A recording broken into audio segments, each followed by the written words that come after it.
Okay. So a firm is a bundle of individuals, physical assets, and technology that is used for production, and that we will typically in this course treat as a coherent and profit-maximizing individual. Now, it's useful to start off, therefore, by looking inside of the firm and thinking about the realism or relevance of this way in which we model firms as a coherent, profit-maximizing collection of things, people, individuals, and technology. So today we're going to study the internal organization of firms and use that as sort of a launching off point for what we'll do in the rest of the course. Okay. So some of the questions we'll ask today are, what are firms as legal entities? What should and do firms maximize? What are the conflicts that arise within firms that inhibit this maximization? How firms should be governed and financed to deal with these conflicts? Why firms exist in the first place and why markets don't just organize all activity? Some of the theories of the answers to that question, as well as contractual alternatives to firms. And finally, whether it matters exactly what we call a firm, or what we should think of the term firm referring to. So firms come in 6 basic legal varieties, though there are variations on these. The first are sole proprietorships. These are mostly small businesses, mom and pop stores, franchise businesses that are part of a larger firm. So like, a local McDonald's franchise might be owned by a single individual, even though it's part of the broad McDonald's firm. These sole proprietorships are really just extensions of individuals, and they have all the same responsibilities and rights that an individual will have. So it's basically just you going into business. The second are partnerships. And these are groups of individuals who join together to take joint responsibility for businesses. Every individual who's a member of a partnership is responsible for every action that is taken by the partnership. If the partnership incurs debt, the debtors can come after any individual in the partnership. If the partnership commits some crime or is sued, you can sue any of the individuals who are part of the partnership. Usually partnerships are professional groups, groups of lawyers, groups of accountants, groups of doctors, for example. A third form of organization are privately held corporations. So I'll talk more in just a moment about what it is that makes a corporation distinctive from other forms of business. But the key difference between a private and publicly held corporation is that a privately held corporation is owned by a few numbers of individuals, and there's no open and active market for the shares or ownership or control of that corporation. The next category are publicly held corporations. These are ones where the stock, the shares, are traded on an open public market with many transactions occurring each day. The fifth form is not-for-profit, and that's closely related to another type of firm which is for-profit but which is cooperative. So a not-for-profit is a tax-exempt organization that cannot disperse its profits. Any money it takes in has to be spent within the company. And these are quite highly regulated. Another form of organization is a cooperative, which is a for-profit firm, but where the only people who are allowed to be shareholders are consumers or workers of that firm. Or some, And finally, and this is less common in developed countries, but another form of organization are state-owned firms, which are run by the government for the benefit or with the subsidies of the public treasury. Okay, so we'll focus primarily in the course on corporations, and as a result I want to go into a little bit greater depth as to how corporations are run. So, is Julian here? Julian, what are the defining features of a corporation as opposed to another form of organization? So obviously it's not state-owned, it's owned by private individuals, and the corporation is a legal entity of itself, so that the shareholders aren't responsible for the actions. Like they can't, the debtors can't, debt collectors can't go. That's right. That's right. So probably the most prominent feature of a corporation is that they have the rights and responsibilities of an individual, independent person. They are chartered by states and as a result granted limited liability, which means that creditors cannot pursue the people who own the firm for the debts incurred by the firm. And third, as a result partially of that, they have to pay what's called the corporation income tax, which is a separate tax that's assessed only on corporate forms of ownership. Now, when the corporation pays out money to its owners, they also have to pay taxes on that. So effectively, corporations are double taxed on their earnings. Okay. Now, corporations are financed primarily in two ways. Is Suhel, Suhel here? I'm Suhel. Suhel, yeah. Yeah, two ways are debt and equity. Could you describe what's the difference between debt and equity, or how they work? Sure, yeah. So when you issue, debt is generally issued through bonds, corporate bonds, and those have to be paid back. Those definitely have to be paid back, and they have first priority. So whereas for equity, equity is, it's like a residual claimant. Shareholders are residual claimants in that they have an incentive. They're kind of owners of the company. Yeah. So they have a stake. They make decisions for the company as well. That's right.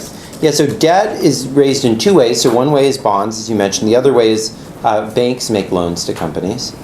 And the interest on those loans, the cost of taking them on, is deductible from the corporation's taxes as a cost of operation. And these typically come not with any right to control the actions of the firm, but sometimes with legal restrictions on what the firm is allowed to do. These are called covenants. Equity, on the other hand, is tax disadvantaged because the payouts from the firm as dividends are taxed in addition. They're not tax deductible in the way that the payments on the debt are. But they receive dividends, voting rights, and through their voting rights, they have the right to choose the board of directors, which then chooses the CEO and manages, and thereby manages the corporation. So they're the residual controllers, as well as residual claimants on all the revenue that the company makes beyond what it has to use to pay back its debt holders. Now, there are categories that are in between these, like preferred shares, which tend not to have voting rights, but do have a claim on the dividends of the firm, unlike debt. But as you head towards bankruptcy, they have some debt-like right to earn something even if the firm is going bankrupt. Okay. So shareholders own the company, but the question is exactly how do they maintain control over the company? Jake, do you have some thoughts about that? Shareholders are residual claimants, right? But how do they actually control the company? How do they run it? They don't have that much control. They just want to maximize profits since they're residual. Well, but how do they make sure that the company does that? How do they actually, what are their levers to control the company, to make sure that it doesn't do something crazy that they have no interest in? They can buy and share. So they can buy and sell shares, but also they have voting rights, right? They can choose the board of directors of the company. They there are protections of the rights of minority shareholders. So voting rights, by the way, they can use not only to choose the board of directors, but also to vote on major issues of the company, like the choice of the CEO sometimes, or major transactions, such as the acquisition of the company by another company, or a decision to merge. The minority shareholders at the company can be protected from control by a majority that can vote them down in all the issues by various legal protections. For example, it may be required that a majority of the minority approve certain types of transactions. Sometimes there will be something called a poison pill, where if you have a significant amount of equity in the company, you're either not allowed to vote, or other people have more weight in voting than you do. And these are to protect from abuse by the majority shareholders, and we'll talk a little bit about the types of abuse that would be possible in a minute. A fourth way that they can control the managers are either by the loyalty that the managers are instilled by codes of business ethics to feel to them, or by taking legal action against an abusive manager. And we'll talk how well these work in the last class to some extent. Now, there are also some legal protections that bondholders have. They can force a company into bankruptcy if it fails to make payments to them. And they can take assets from the firm sometimes if the firm fails to make payments to them. In the case of bank loans, primarily the bank can force them to sign covenants that restrict the sorts of actions the firms can take, such as the risks they can take on. Okay. So most of the course is going to focus on the assumption that firms are maximizing profits. But a natural question is whether this is really what they do in fact, or what they even should be doing. So for the moment, let's assume that owners want them to maximize profits. Because, and this is the argument that Friedman gives in his article, the shareholders could always take any money that was raised by the firm and use that themselves to donate to any charity they want or support any other cause. So if the shareholders wanted to pursue a social goal, they could just do that with the money that they got back from the company.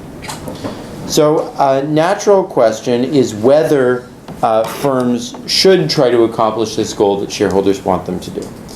Now, the corporate social responsibility debate has been largely about this question, and some have claimed that corporations should not only look after the interests of their shareholders, that they have a responsibility to society to deal with externalities and other social goals.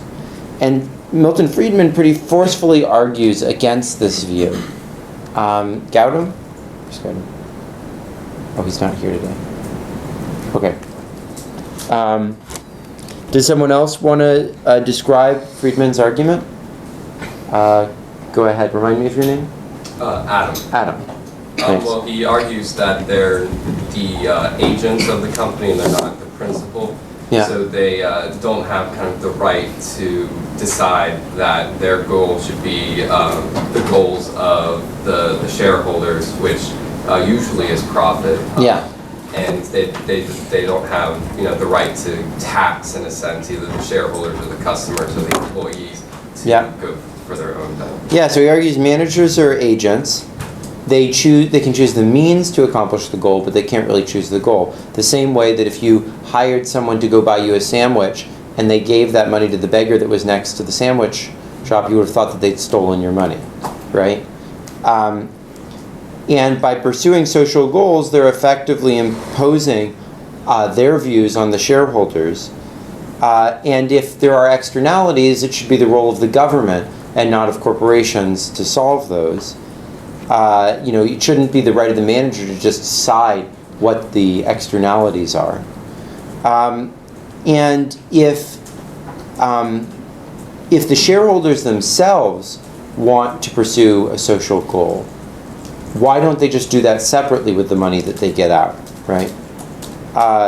Unless it's helpful to sell the goods to consumers, which it might be. Like, for example, Whole Foods has a whole image of being earthy crunchy that helps them sell their goods, and maybe some social responsibility or green energy type investments would further that. Now, most economists are sympathetic to Friedman. In particular, they argue that unless the executives are willing to take a pay cut, which is their right in order to pursue these social goals, it's not really the job of them to judge what's in the social interests. Now, some people make a more modest claim. Let me just give one nuance to Friedman's argument, even though I'm to some extent sympathetic with it. There are some times when a company is able to do inside of it things that would be very hard to do as effectively outside of the company charitably. So, for example, Bell Labs was highly complementary. I don't know if you know what Bell Labs are. Bell Labs was these laboratories that were run by AT&T when they were a monopoly. And the thing is that a lot of people at Bell Labs produced things that were useful to AT&T. And you had these researchers, and if they hadn't been inside of AT&T, they would have had a harder time actually making their ideas practical. And conversely, there wouldn't have been as much funding for research. So many people have argued that having a function like that within a company actually makes possible a higher quality production than would have been of charity than would be possible in any way that was fully separated from the company. And therefore, it's not really true that the shareholders could just as easily take the money back and do the charitable thing they wanted to do separately.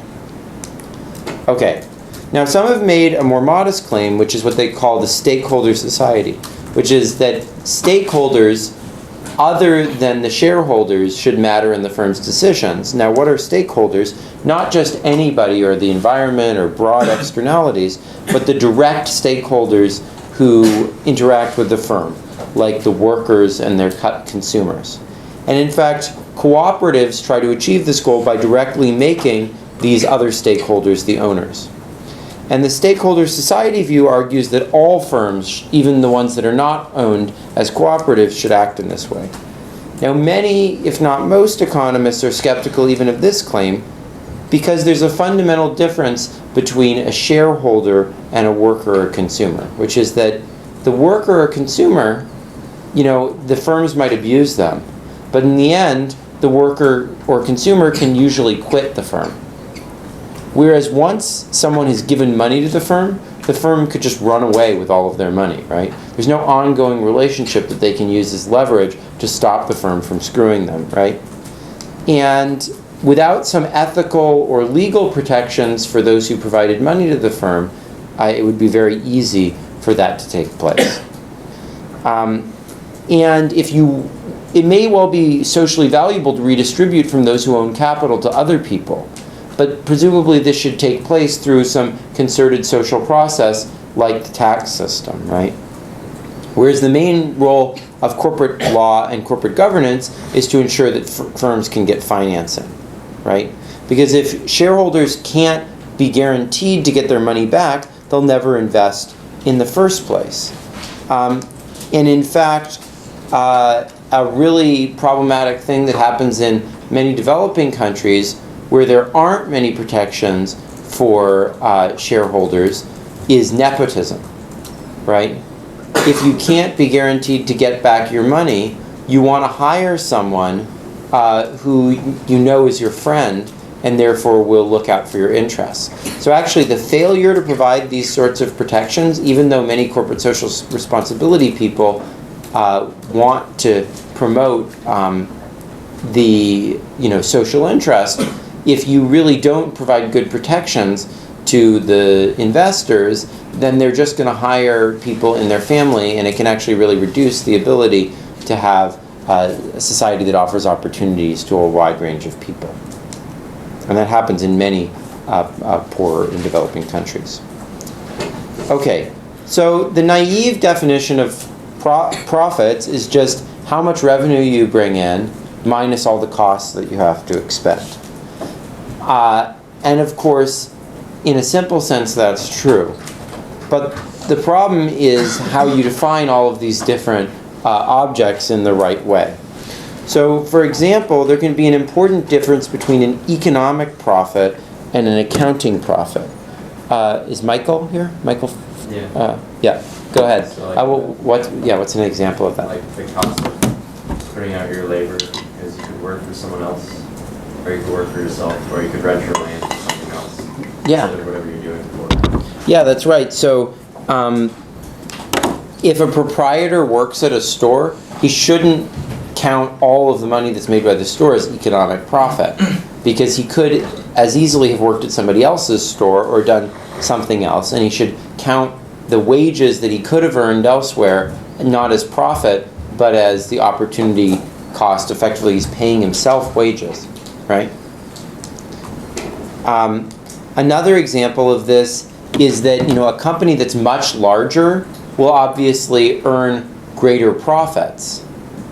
But in order to do that, they might have to have, imagine they're currently a small company and they spend a huge amount of money buying another company that then generates profits.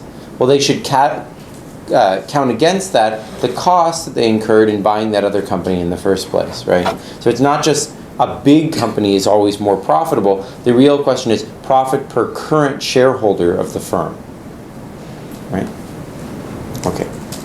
So a second issue is time and discounting. So profits today are worth more than profits later, because you can take those profits today and invest them in the stock market or in other projects, and they'll generate more money.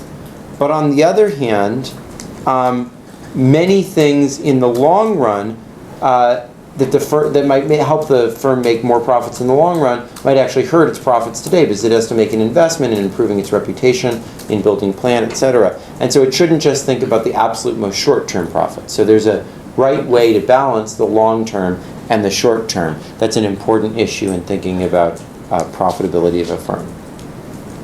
A third issue is uncertainty. So if the firm doesn't know what is going to produce the most profits, all it can do is maximize its expected profits. It doesn't know exactly what it's going to do there. So you can't just really instruct the firm to maximize profits. It has to maximize expected profits.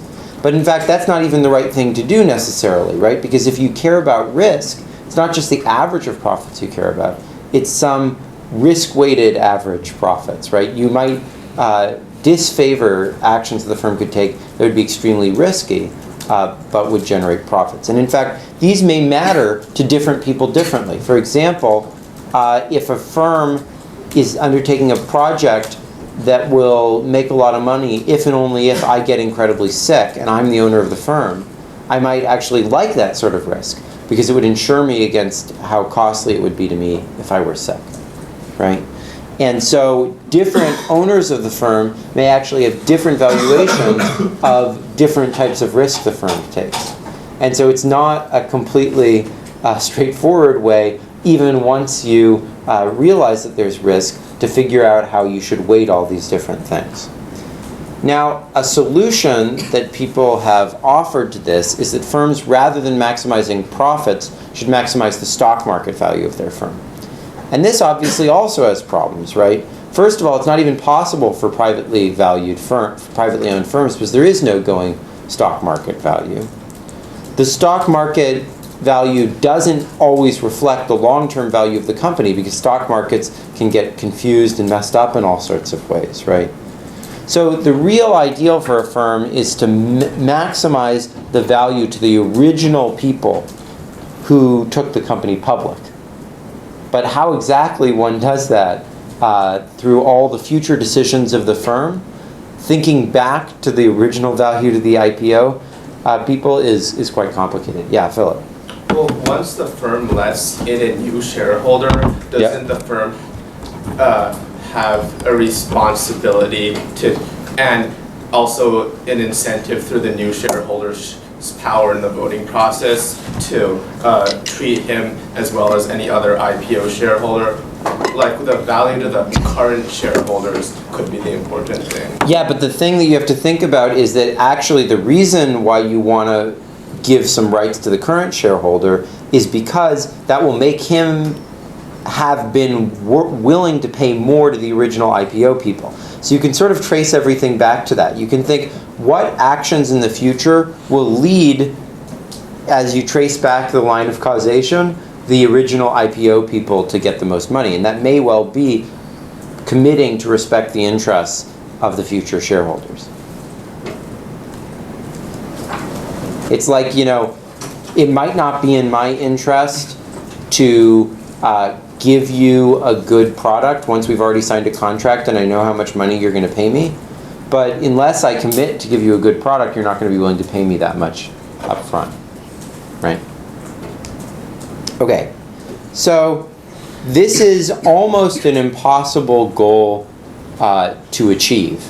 And we really don't have any way of governing corporations that aims at achieving exactly this goal. Because there's lots of conflicts that end up coming. So one is just of profits versus other goals, like we talked about in the corporate social responsibility debate. But another issue that comes up is that different shareholders may have different evaluations of notions of risk, even among those initial people who went for the IPO. And Florence, could you describe why that's the case and what problems that might cause?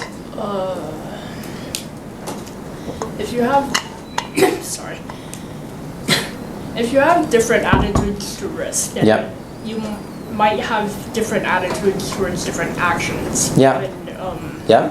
the associated Yeah. possible gain or loss. Yeah, exactly. So when the company goes public initially, some people may want things to pay off in certain situations and not others.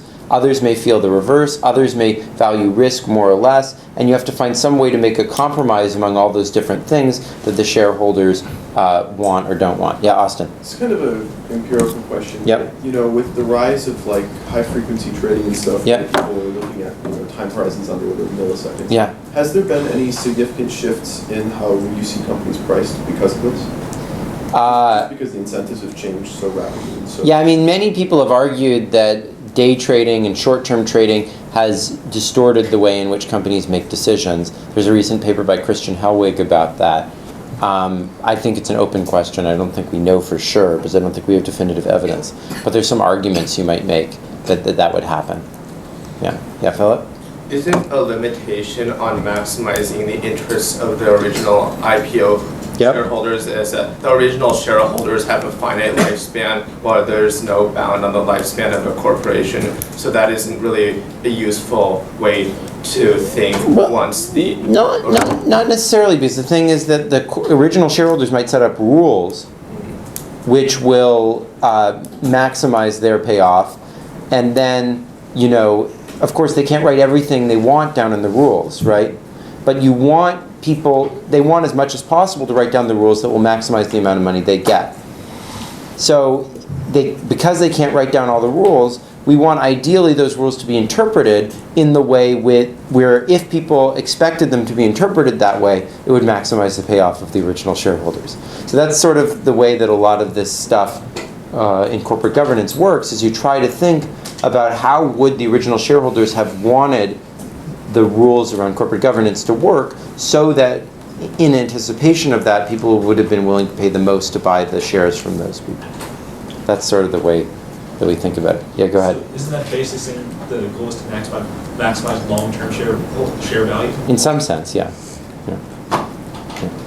Yeah. So when people talk about whether the chairman of the company should be the same as the CEO and whether those two roles should be embodied by the same person, how does that kind of play out when we talk about these differing perspectives on risk and these conflicts of interest? Well, I think we're going to talk a little bit more of that in a moment, because that's really an issue of how. So right now we're talking about what objectives should the firm as a whole try to do, and then we're going to talk about how that's implemented by the various people that are employed by the firm. Okay, so another conflict can come from different classes of shareholders. So not all classes of shareholders may have the same interests. And this is a small problem at most companies, because at most companies, most of the shareholders are common shareholders. But in principle, there could be preferred shareholders who have different preferences from other shareholders. Okay, another problem can come from there being a single large shareholder. And Suhal, why might that be a problem? a lot of times, like if you have a single large shareholder, a lot of activist investors sometimes force corporations to do things that may not be in their best interest. Sometimes they don't have the best information, or the same amount of information as the managers, and then force the company to go involved. Yeah. So that's one reason, but there can be something even more extreme that can occur. Yeah, sorry, remind me of your name? Bharat, yeah. They could act in their own interest and not necessarily the interest of the firm. Can you give me an example of that? As in, like, they could try to sell it because that would maximize profits to them. Yeah. But not necessarily maximize the firm's profits. Yeah, so a particularly extreme example of that is they could set up a shell company that they completely own, and they could get 51% of the shares and then instruct the company to sell itself for 1 cent to the shell company that they completely own. So that's a way where by buying 51% of the shares, they effectively get 100% of the company, right? And that happened a lot in Russia and other countries that have poor minority shareholder protections. But in less extreme ways, it happens all over the place. So like in Korea right now, there's these companies called chaebol, and they're very powerful family-controlled companies. And the families usually have only about 5 or 6% of the cash flow rights, like the right to actually get payments, but they have a lot of the voting shares because they'll control 51% of a company that controls 51% of a company that controls 51% of a company of the eventual thing. And that will allow them to, like, you know, through layers and layers and layers, end up controlling most of the final company. And then what they'll do is they'll have a logistics company. And this logistics company will be completely owned by the family and will just move stuff around the country, like, you know, truck all the goods around. And then that company will charge 1,000% markup on the cost. And that will be their way of sucking the profits out of the downstream company.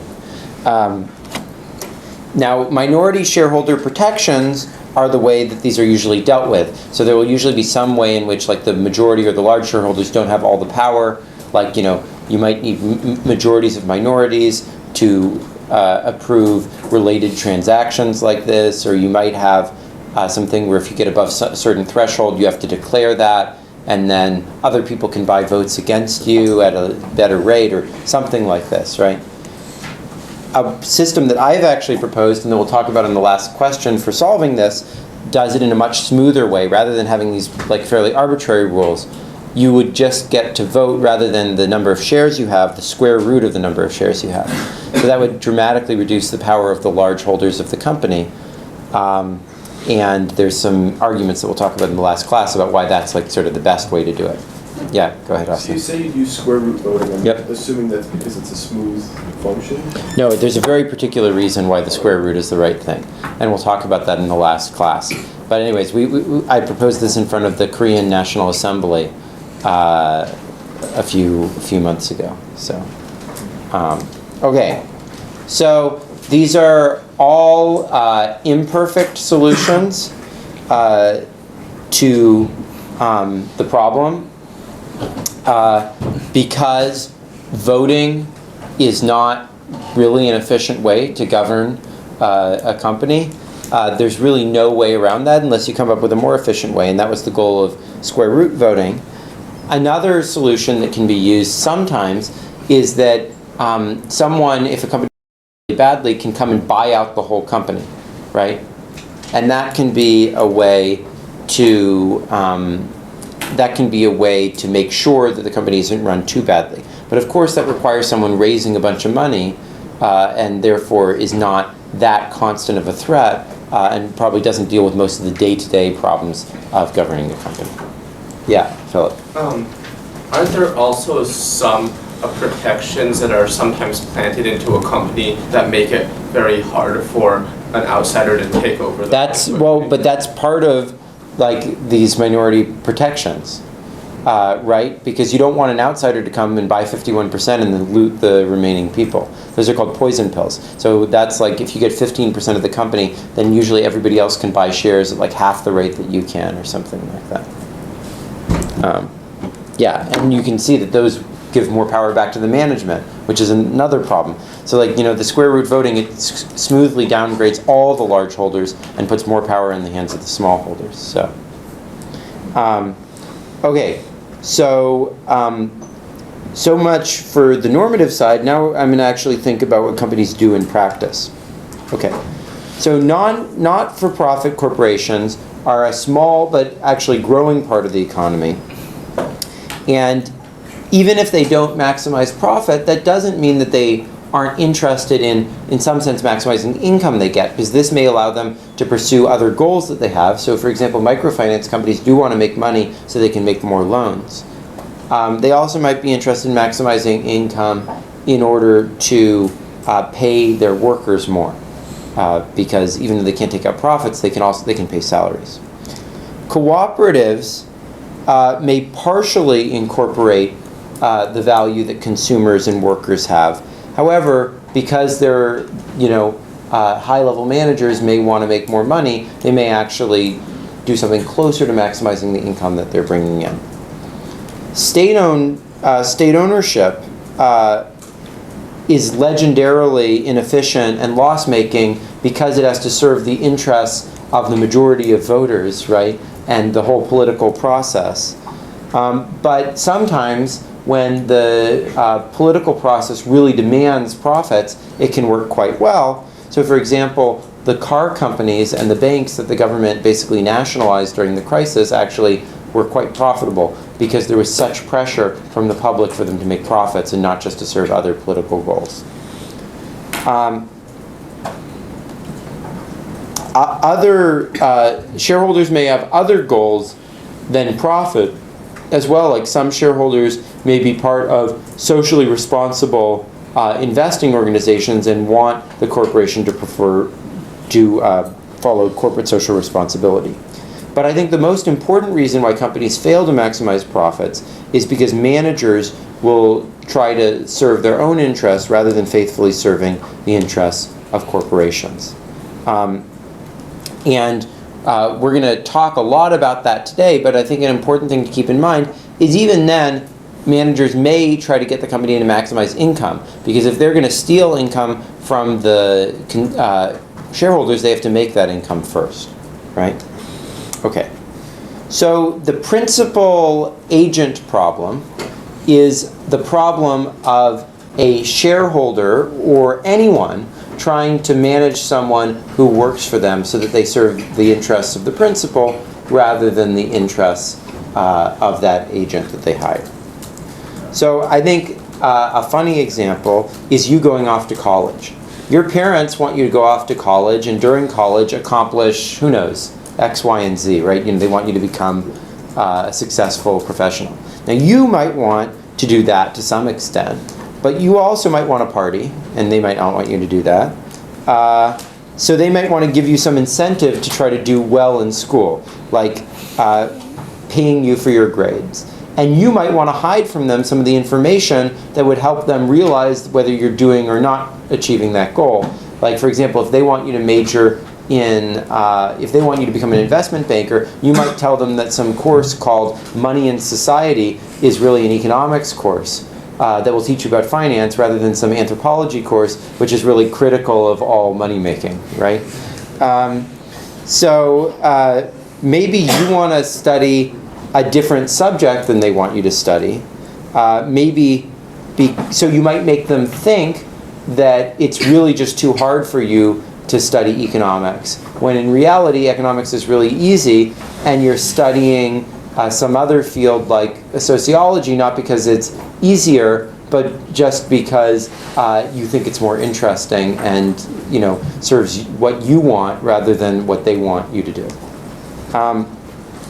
Maybe you want to go to graduate school and they want you to go to some sort of professional school because they think it will be more lucrative.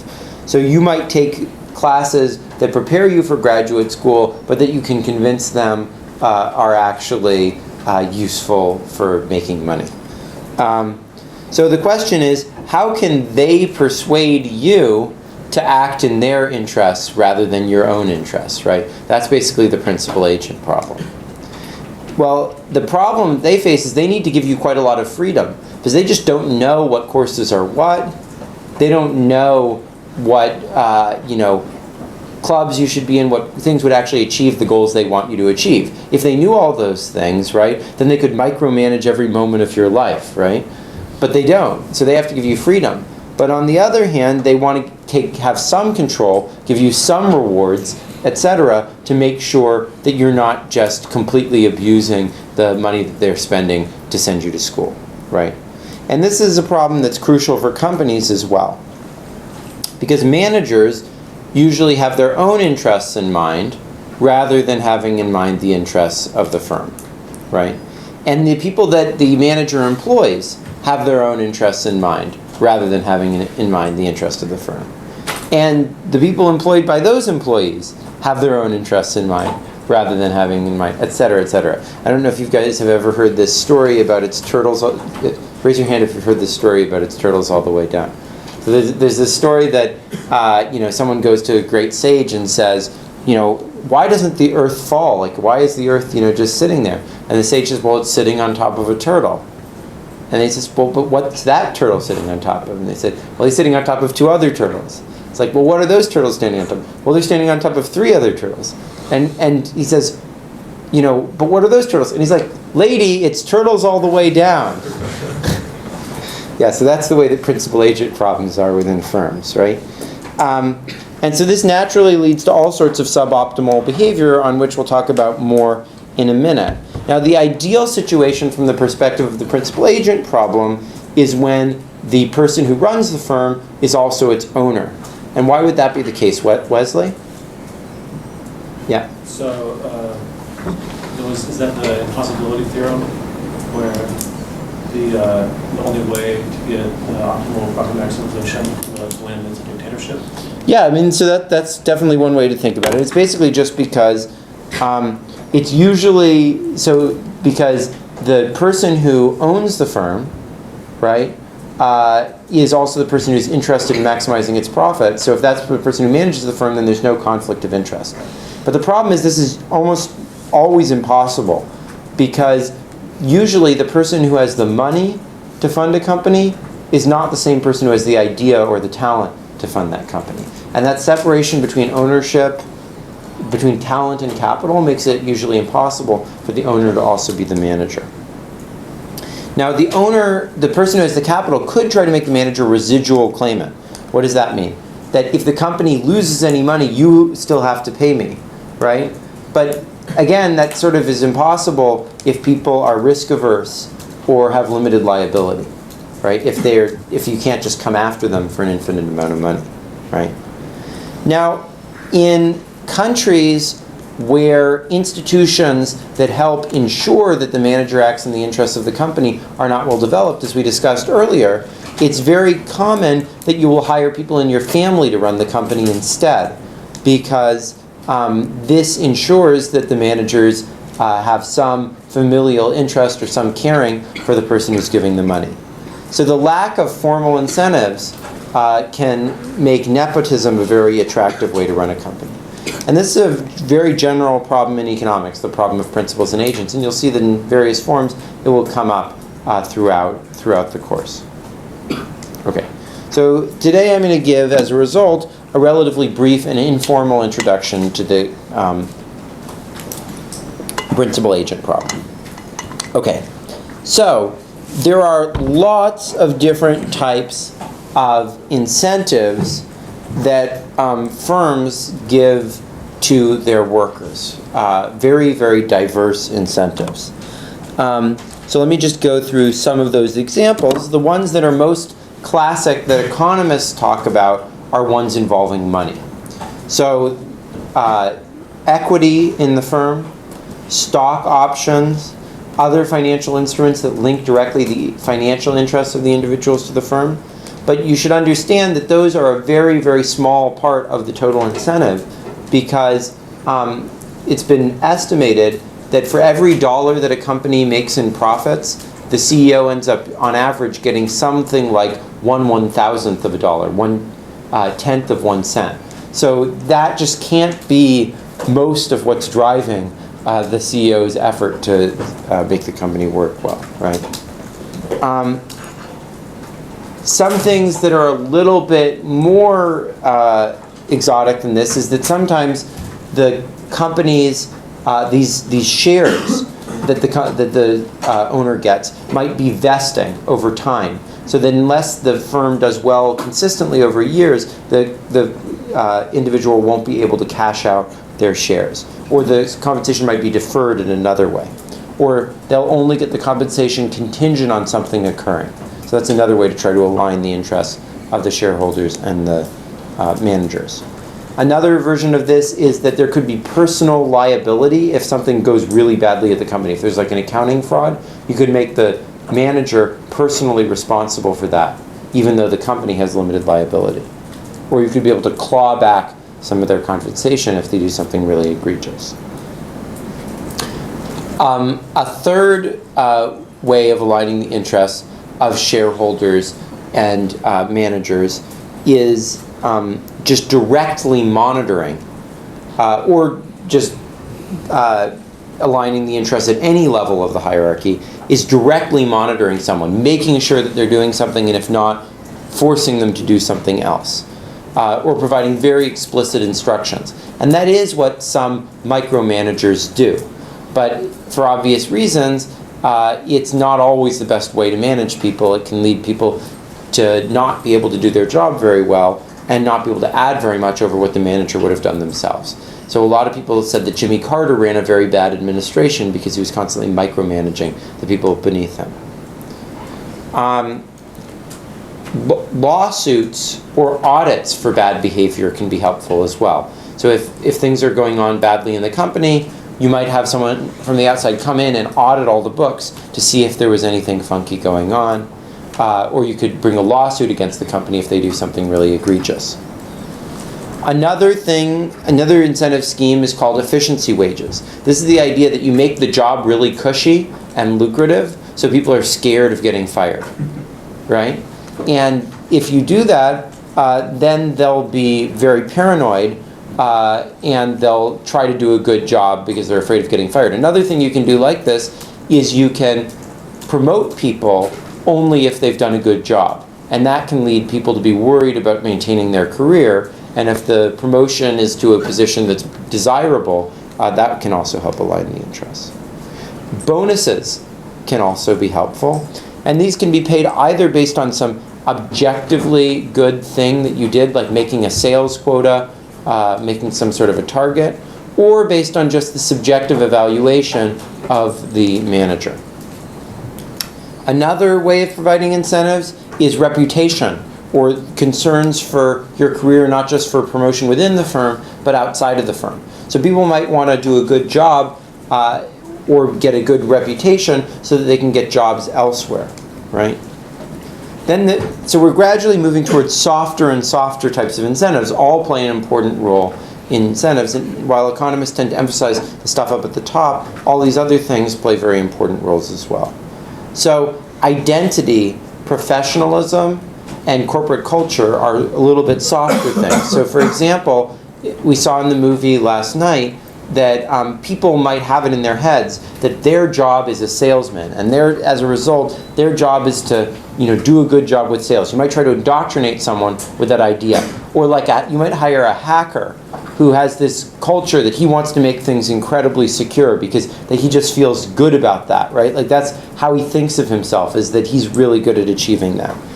Professionalism plays that role as well. Doctors take this oath, the Hippocratic Oath, and they're told over and over again, you're not allowed to harm your patients. That's, your job is to save your lives of your patients. And you can imbue them with that sort of an idea.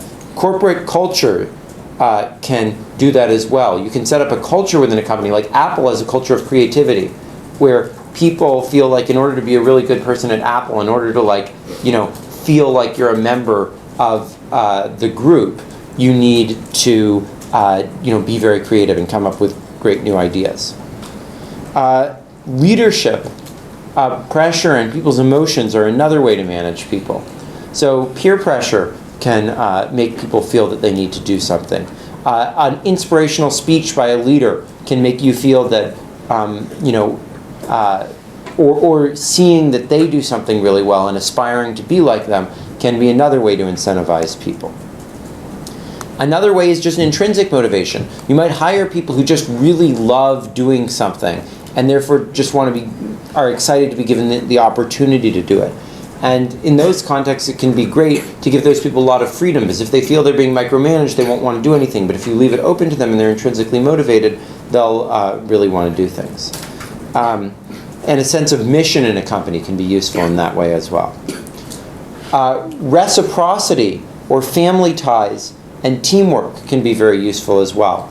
So if you have a bunch of people who are good friends with each other, working together, they may work hard just in order to help the other people in the group do well. And that's one of the most powerful ways the military tries to motivate people.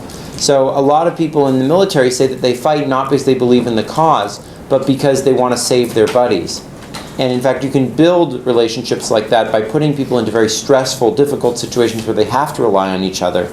And that's why military, a lot of people say, is so sort of brutal in training, because all these people get the sense that like their higher ups are brutalizing them and the only people they can rely on are each other, right?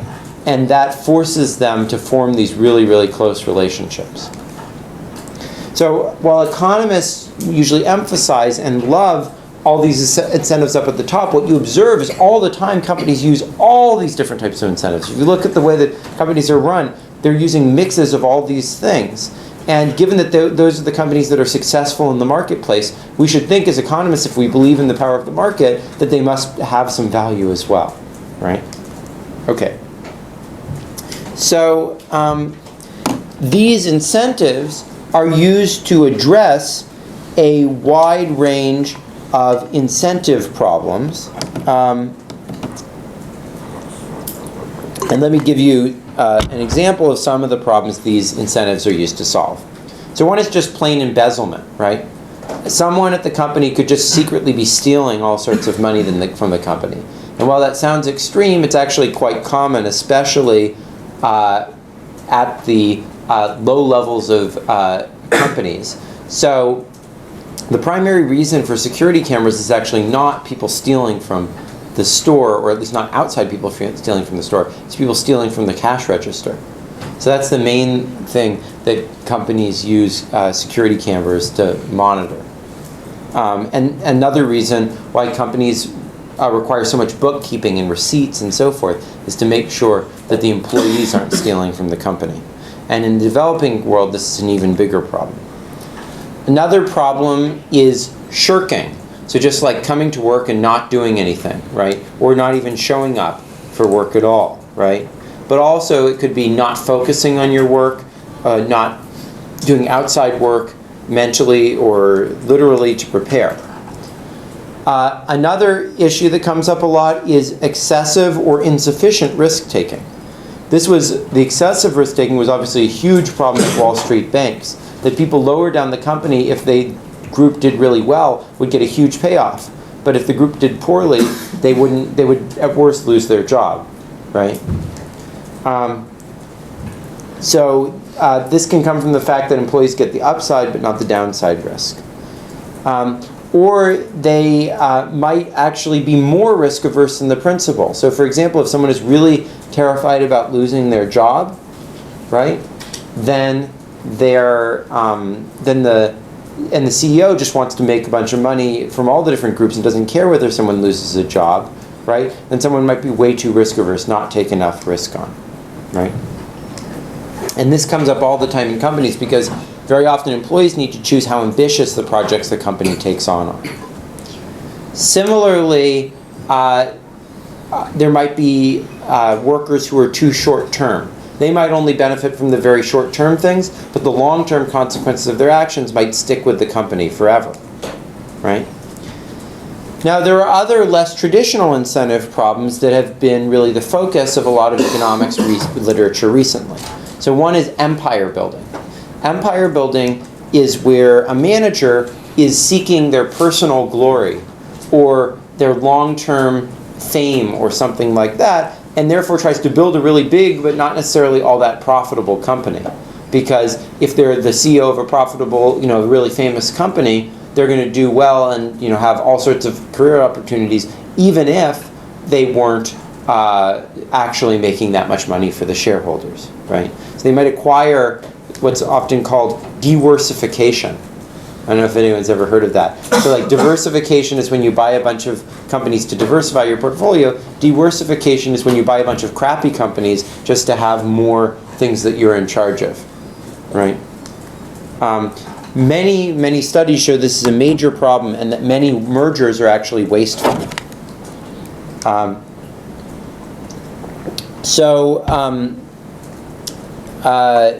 Is Michael here? Michael Fosco? Yeah. Yeah, sorry, I remember. So which of the incentives that we discussed do you think would work well or work poorly against for this issue? For empire building? Yeah. Corporate culture, if you don't want an empire, that's terrible. Build a corporate culture where it's all about professionalism. Yeah. And act best and set that standard in the workplace. Or you can micromanage it so that you don't have that happening. Yeah, so, but I mean, the thing is actually corporate culture could be quite bad for this. If you have, like, imagine you have a company like Apple, right? Where there's this whole idea of the image of Apple and people are so proud of Apple. That's actually something that would lead the manager to be like, oh man, I'm going to get a ton of press if I just like take over all the areas, of the world and populate it with Apple symbols, right? So in some ways, actually, corporate culture can be quite corrosive and can actually make the empire building problem worse in many ways, I think. You see what I'm saying? So like actually having a distinctive image and culture for the company often can make the empire building problem a real issue. Did you have a thought? Can't most of the incentives actually work to prevent empire building? Yeah, so the more you like narrowly align the material interests of the company with the interests of the firm, of the manager, the more you're going to help deal with the empire building problem. And actually, more of these soft incentives can make the empire building problem worse. Sorry, what's your name? Dake. Dake? Yeah. D-A? D-A-K. Okay, great. Another issue, oh yeah, what's your name? Joan, yeah. Since empire building, the problem is kind of caused more by soft incentives. Yeah. And it's better solved by hard incentives with the opposite side work too. Like if the hard incentives cause the problem, it will be better solved by soft incentives. Well, I mean, yeah, so in general, I think that that's true, but you can get much more subtle than that, as we'll see. That there's some things where like some types of soft incentives work well, other types of soft incentives work poorly. It's really quite detailed. And I think that, you can use some of this incentive theory when you guys maybe eventually go out in the business world to think through some of the trade-offs that you face as managers. Yeah, go ahead, Bharat. On the previous slide, you mentioned that like a lot of these incentives are supposed to reduce risk aversion. Or increase. Some of them could be used to increase risk aversion. Yeah. Yeah. Just like glancing at them. Yeah. It seemed as though they could have the counter effect of like, doing either, depending on the situation. Yeah, I mean, I think an important thing to keep in mind is that, what I'm trying to show you through this, is that companies don't face one incentive problem. They face tons of different incentive problems. And they have to use millions of different instruments in complex combinations in some situations and not in others to try to address those problems. So, you can get the impression from economics that there's just this simple incentive problem, of like, you want them to work harder. But it's really much more subtle than that. And there's all these different aspects of the problem. Another issue is overstaying your welcome. So a manager might like to stay in his job, right? And stay in control of the position that he's in, right? Because he doesn't want to have to go look for work. And so they may try to make themselves invaluable. Like they might try to do some project where nobody really understands it except for them, so that you can't fire them, right? Yeah, Philip. Just a comment. I've heard that this can be a thing among computer coders too. Yeah. Often, a computer coder who writes programs in an entirely non-standard fashion will either be fired almost immediately because the company doesn't like that. He's trying to entrench himself, or he'll get entrenched and be very difficult to dislodge. I see. Yeah, so that's an interesting issue. So which types of incentives do you think would work best for overstaying the welcome. Joan, do you have any thoughts? Probably more of a hard thing because that's due to their transactional work. So if we're saying we can actually decreases the profits, if you do something like vesting or contingent compensation, then Well, I actually think vesting and contingent compensation could well be very counterproductive. Here's the reason. If the person's going to make the money only if they stay with the company, or if you're giving a lot of material incentives for working there, then they're going to be worried about losing the job, right? Because they're going to want to make all that money.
Trade-off, right? Imagine that, like, you have an indifference curve between. So imagine there's like a production possibilities frontier between the number of militants killed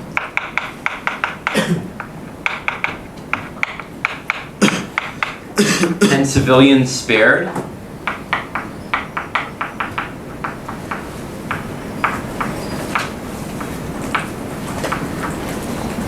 Without providing that incentive for killing people, you might be inside of this frontier, right? You might be sparing a fair number of civilians, but you really might not be killing as many people because people are being too lazy, right? They're not like working hard enough as soldiers.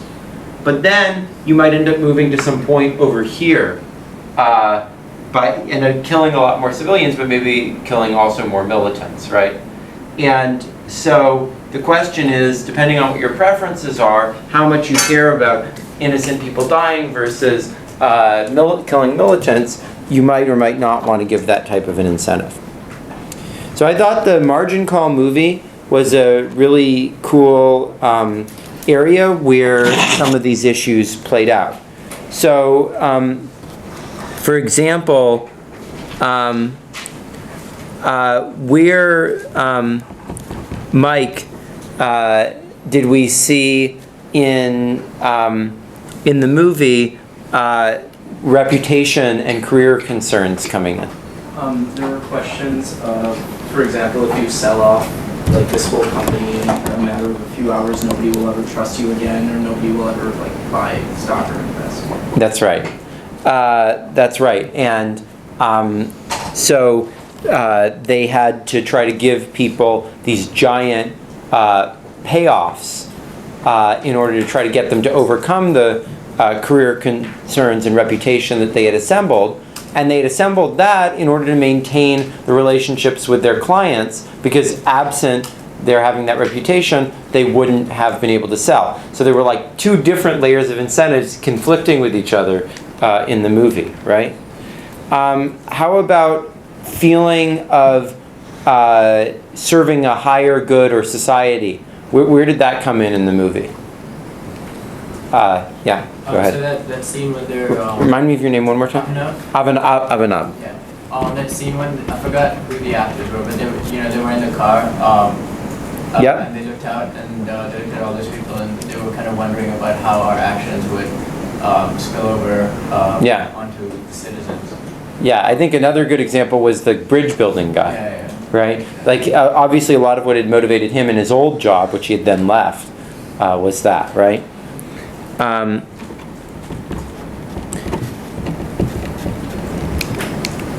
How about, oh yeah, Christian, what's up? Oh, so didn't the company try and minimize any feeling of society? I think so. I mean, that's sort of what he did at the end, in that conversation that he had. With all the dates and stuff, oh, this happens all the time, and then the blonde British guys say, no, they deserved it. Exactly. It seems like they're trying to kind of hide that. Michael, what about teamwork and loyalty? Where did that come in the movie? They give the huge payoffs for your kid, 93% if you sell everything off, and we're in this together, and I'm going to be completely honest with you, that whole speech. Yeah. Yeah, exactly. That's right. How about in which cases were the actual direct financial incentives most important, Joan?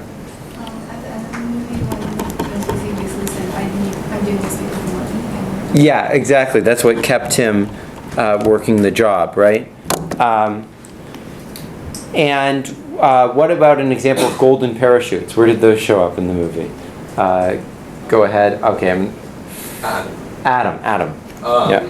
Well, there's that example where I forget the actors, but there's the one woman and the one guy who built the bridge, and they both come back, and they're both know they're going to be fired, but they're doing it for the large payout and that kind of stuff. Yeah, and they say there never really is a choice, right? Okay, let me just see where we are. I'm going to try to get through these two things, and then maybe I'll take some more questions. This last part of the lecture is not that important. Okay, so there are a bunch of different ways to fund a company, which also relate to these incentive problems. So one way is personal capital. So this is the main source of financing for small companies, very small companies, and also common among very rich individuals. The second method is friends and family financing, and most startups, at least at some stage, have this as an initial source. The third is venture capital, or angel investing is really some stage in between these, where there are private investors who take equity in the firm and eventually hope to cash out through the public markets.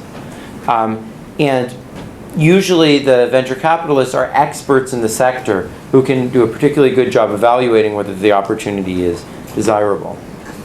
A fourth form of financing is bank loans. A fifth one is public equity. And this usually requires some sort of an intermediary to float it, to do an IPO, and is therefore very costly. And corporate bonds are also quite costly because you usually need somebody to float those on the market. Okay. Now each of these different incentives, financing schemes has some incentive benefits and costs. Personal capital has the pro that there's no principal-agent relation problem, as we've discussed. But the problem is it requires an individual to take on very large risks and offers you a small pool of capital. Friends and family financing gives you a little bit more capital. And because of your sort of reputation with your friends and your desire to preserve their money, can give a strong incentive for you to work hard. The problem is that it usually still only offers a relatively small pool of capital and a larger risk. Venture capital has the benefit that the person who's monitoring you is an expert in the area and is really good at evaluating your project, can often establish a personal relationship. But the problem is that it's still relatively high risk and a relatively small pool of capital. So you see, as we go out of these stages, we're getting less and less ability to monitor, less and more principal agent problems, but a broader and broader pool of capital, right? There's also issues of whether to use debt versus equity, and that's on one of the previous problem sets that you can take a look at. It's on the ECON 20100 problem set, my first year here, the 2011 one. There's also an issue of whether you take bank loans versus public loans. So the benefits of bank loans is it's much easier for a bank to monitor your behavior, to restrict, to put covenants on it, etc. And it can often also save people from bankruptcy because it's much easier for the bank to negotiate a good settlement afterwards. But because it's easier to save people from bankruptcy, it makes people less paranoid about going through bankruptcy, and therefore it might reduce the incentive to make sure that that doesn't happen. Okay. I could go through this stuff. So there's just a broad issue of why don't companies just outsource everything to other firms? Why do they keep things inside of the firm? And there are different theories of this. But in the end, my basic view is that firms, putting something into a firm rather than contracting out for it, is really more of a spectrum than it is a discrete choice, and it happens for a variety of different reasons at any time. So one reason why you might keep things inside of the firm is it's firms tend to be physically close to one another. So if it's important that people be working physically close with one another, it's more likely you'll put them together into the same firm. It might be easier to communicate for various legal reasons within a company than setting up a separate entity. It could be that that you want to establish a sense of culture, and it's easier to have a coherent sense of culture if you're within one company with each other than if you're a subcontractor to my company. Now, of course, almost all these things can be overcome in some way. There's contracts that you could write or arrangements you could set up that would allow for this cluster of things together. But it's quite costly to do each one of those individual things. And within a company, all those things are sort of packaged together. The relationship that we have when we're in a company is a set of things that we're used to having. Physical closeness, close communication, exclusive relationships, etc. And really the choice between putting something outside and inside of a company is whether that baseline of us having this tight relationship or having this loose relationship is a better starting point from which we can start to change things. So that's really how I think about firms. Okay. So really I think of firms as being sort of a convenient fiction. Firms are not just one thing. Firms are incredibly heterogeneous. They may have looser or tighter relations and different governance within them. And they may have looser or tighter relationships with people they contract with. It's really just that on average, the people who call themselves a legal firm have more of those things together. And really what we should think of when we model a firm in economics is not just what's legally called a firm, but whatever is a reasonable, coherent entity that we can think of as maximizing the joint profits within that group. So that's sort of how I think of firms. So we have about 5 minutes left, and I know there were a lot of questions, so I just wanted to take some of the questions. Jake? I have a question in terms of incentivization and social responsibility. Yeah. seems like when, like, at least for some of the techniques that one can employ in order to incentivize most employees, they sort of they create some sort of false consciousness where like what the employees want is constructed as opposed to what they may naturally want had not the manager, the administration like some sort of actions that want. And so my question is like when well, that's sort of the whole point of management, right? The whole point is to create desires in the employee that align their interests with the employer, right? And they can use money and they can use all of these different things, but they're all ways of sort of manipulating the employee to serve the interests of the employer. But then my question is that when Friedman uses like, he says like the CEO shouldn't take actions in terms of social responsibility because of the rest of like, you know, the rest of the company had wanted to do that, but they would have done it on their own. If you create like a culture of like a corporate culture of like success and competition, then you're like, they're not going to desire that because you're creating the desire. Yeah, in fact, I think exactly the point of the Friedman article is to try to brainwash CEOs into thinking that way. In other words, he views himself, and I think he views the business ethics classes that build on his perspective as ways of helping companies to create exactly that sort of a culture. In fact, one of the 242.10 problem sets that they're doing this week is sort of about ideology and like the role that it might play and the role that economists might play in creating various ideologies that serve the economy. And so, sort of related to what you're saying. Yeah.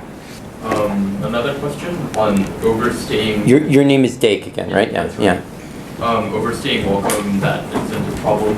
Yeah. Why, if the company knows that this manager is overstaying their welcome, why can't they simply fire the manager? Because the manager's done things to make it hard to fire him because only he knows how the code works, or only he. You see what I mean? I see. So that's almost a necessary prerequisite in order for overstaying welcome. Exactly.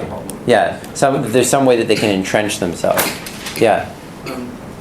So in terms of, I guess like examples like the one Philip brought up of programmers perhaps like programming in ways that only they can understand.